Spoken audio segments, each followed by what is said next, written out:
Wangang yate. Cimban dia pak, cimban dia kata guna agar dia.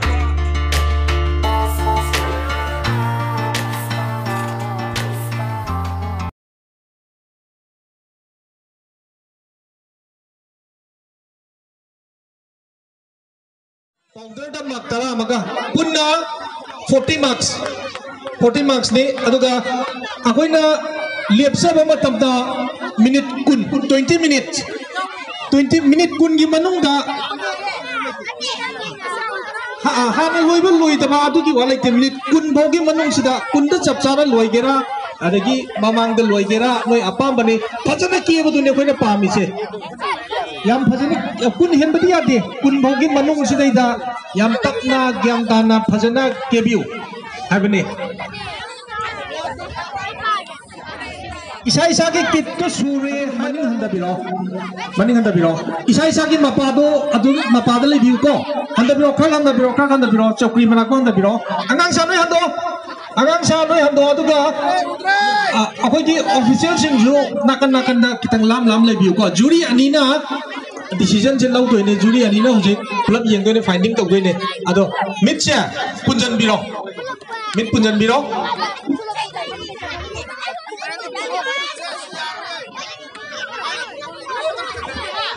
udana bamongda ajana punjan biro isa gi yarga na isa gi pina pundigera na kaga akoina ijari baduna dum pulasu yare angang sanoi tumina phamo ko chenchilano hojik blind makeup hongnaba mit punba hogre ado isa gi sina gata ba polam singa dudi mangda punna ek tap pai bi aga ma para thambiro makeup ta not tawdena bani koi nai che mai do hana phajna ta thok biro yeng biro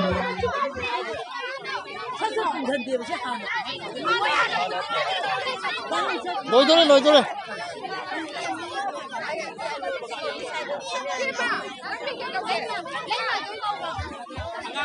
aduga kiriba mit pulli banataba phammaga kiriba akoi mai puthoi ba kanggu singdo akoi mai thanggoi ba kanggu singdo adugi khutna akoi kiriba midugi khutu paraga sidi yekadam ni sida to godam ni haiba suga yaro ko tungda pullaga loin thagodam ni kutto tungda pullaga mai du dang inthoga thambiga da bani aduga moina koithi thiraga adomodongi mai du da kayam phajana ki bangam bage haibdo adugi talent tune khoina ngasi yengjega dorise singdom ta count to biro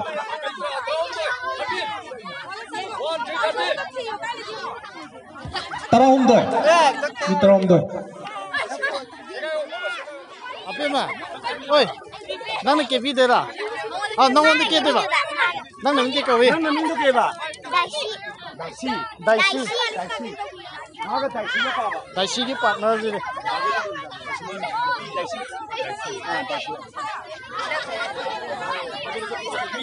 Yare polo. Yar ba. Nang kana lauru dra. Sanjam ba yadri ye.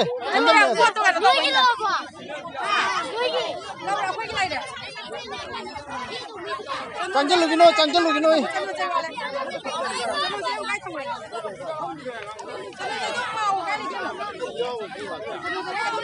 Santo kanai no.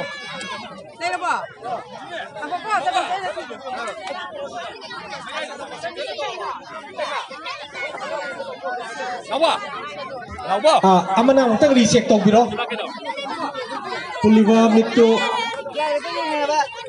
chat ta haibu recheck to biro aduga Blind makeup ni ba? Bro ba? Nakana pesan temu. Yani itu.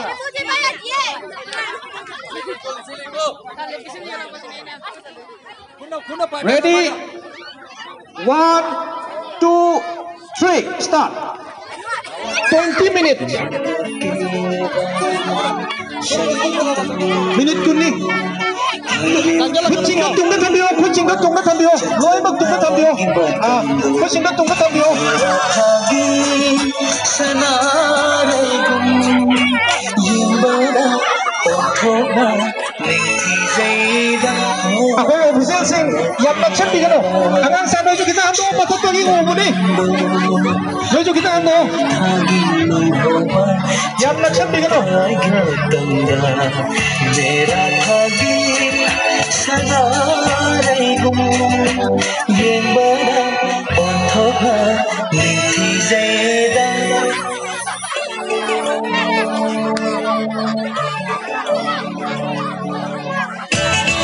Hanggang sa may masaka kalo. Masaka kalo. May nagsan di aroy. Wajah sali sikang gino tuloy na pamagay ako.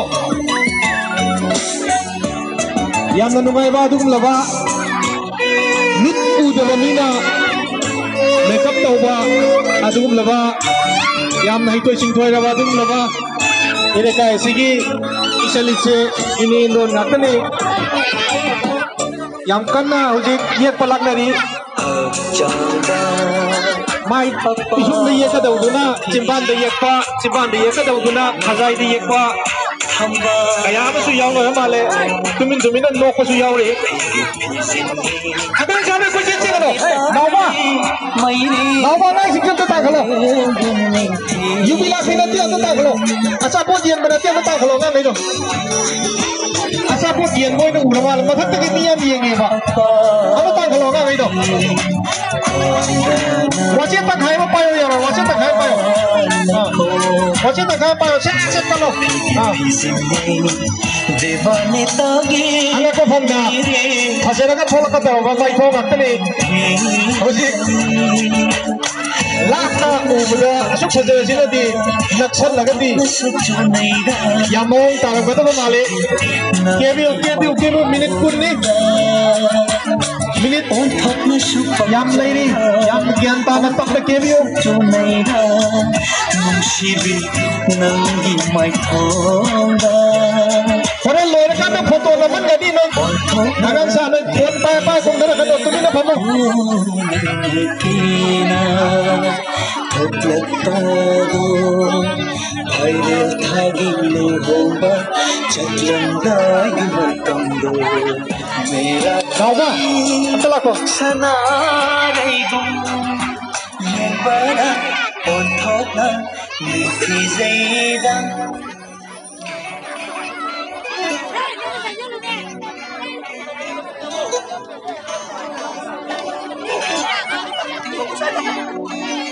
Janjalo nang ka janjalo.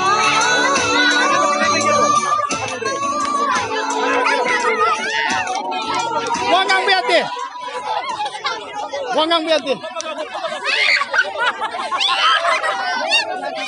ana sama yang ta khalo ba ya de as चल ले यार चलो.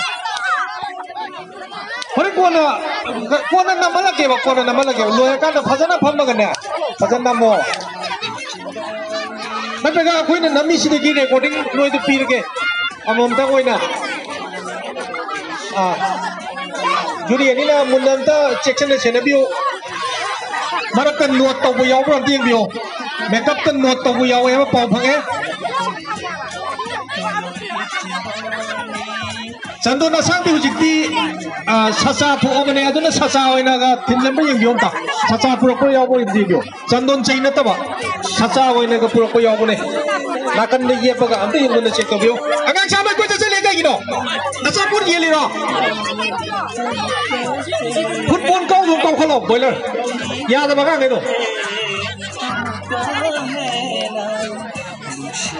asumna Nasigi blind makeup asida Tiliba Irekai sige nung si Jeremy si selection announcing Ako'y nauzabada sports committee na asugi matik tagat jay nungay jay haraw jay mamangda pangtok kiba event kaya dasu asumna tinbira magadi ako'y dasu hena matang sahi da hena muk pajaba sports ama uhen bada ako'y da increase laygada bani adu mga sige asumna tinbira miyam ase hayang maksu aroba numit soy dana yang biyoy dana hanya nulungna ay jage yam naksan bigano loy rabra hongkalay ito po Adum pamalo, adum pamalo, adum pamalo, adum pamalo. Minit mga phata ngai ni loi sala. Adum pamalo. Loi tri wa li yam da. Ano? Go.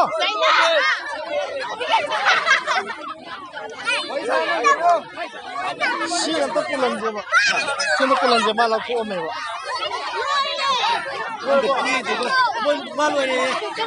Lai ro phamo lai ro tu.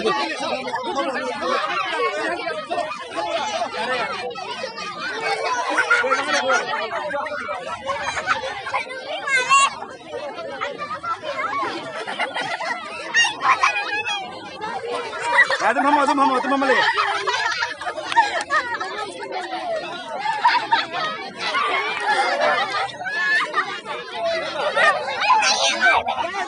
Kebiu.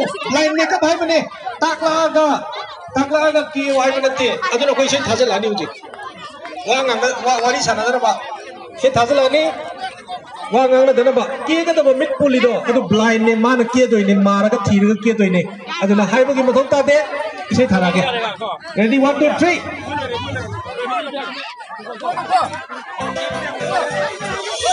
Aduna yang wari sa din na kong dala sing men ni ko. Lasing ready dala yam ne uji.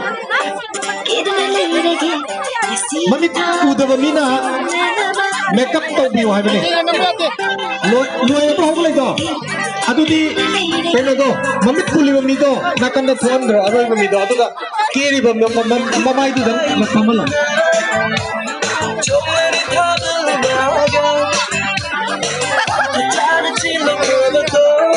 yang naksan di no matak te ke jum yang ni ba Wait, ini Pak.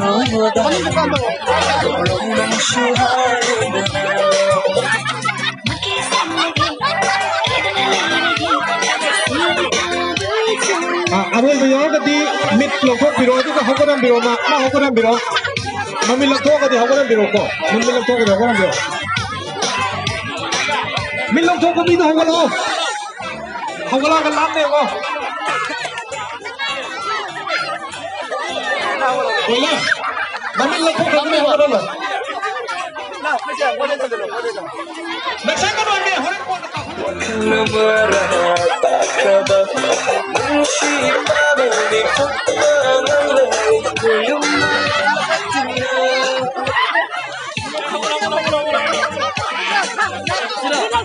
Tumina pamo adong madong ni mai singgo thangdo ko tumina pamo adong akoy mak pida mo wali aduna mutapi adri loido yami ba tumina pamo minit jawali minit nipan haujan gida ngai ni minit nipan haujan gida ngai ni minit punni ki ga doise ara min la ko ga de piro mak pi ga da bane hoje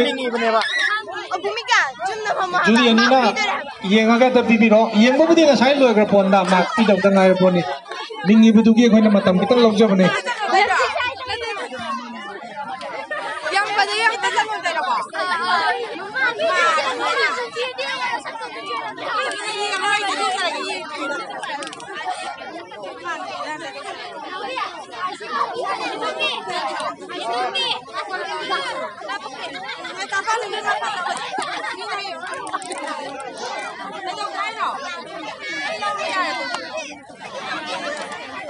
Iya, ini nak pilih ke sana.